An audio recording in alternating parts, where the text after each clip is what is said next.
Flooding is a constant problem for residents in Lagos, and this is compounded by concerns over rising sea levels due to climate change and questions about how prepared both the people and the state are to adapt to these new challenges. These and more will be our focus in this week's edition of Green Angle. Welcome. I am Esther Mokwariola.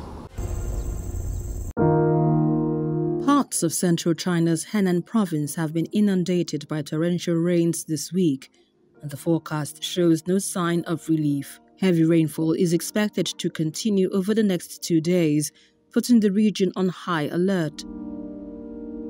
Earlier on, the local meteorological office issued a red alert for rainstorms as water levels in the Dio River rose to dangerously high levels overnight. After the breach, we mobilized over 50 vehicles and transported earth and stone to reinforce 4.2 kilometers of the levee. Our prompt actions have significantly reduced the risk, securing the safety of our citizens' lives and property. As the rains briefly paused, a team of police, militias and volunteers worked to strengthen sections of the barrier.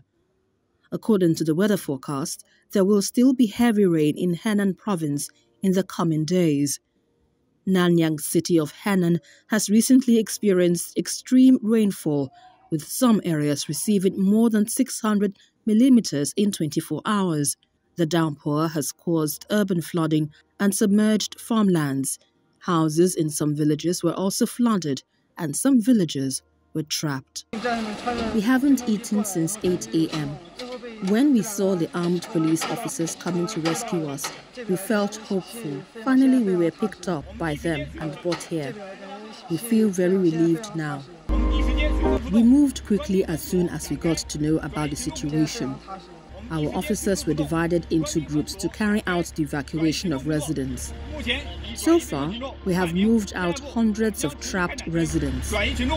Next, we will continue our rescue operations, doing our utmost to help local residents minimize property losses.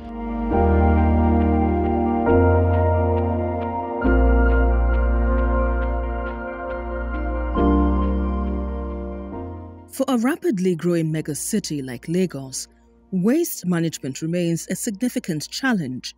Data shows that the state generates about 15,000 metric tons of waste daily, with each individual producing an average of 0.72 kilograms of waste per day. Solid waste disposal, particularly in Nigeria. To address this issue, this Waste to Energy Summit, organized by the NYSC Community Development Service in collaboration with RAC Center, aims to discuss the negative impacts of landfills and explore ways to achieve environmental sustainability. There's a lot of organic waste that still goes to the dump site, and that's the primary source of the methane and the primary source of pollution. So what we're trying to do in that is to develop composting sites and also to develop biogas production plants. And this is one of the reasons for the partnership with the Jospon Group in Ghana. Various waste-to-energy technologies will be evaluated, focusing on identifying solutions with minimal or no environmental impact. Can we convert waste to energy? Can we have space to energy, which now in this case is solar?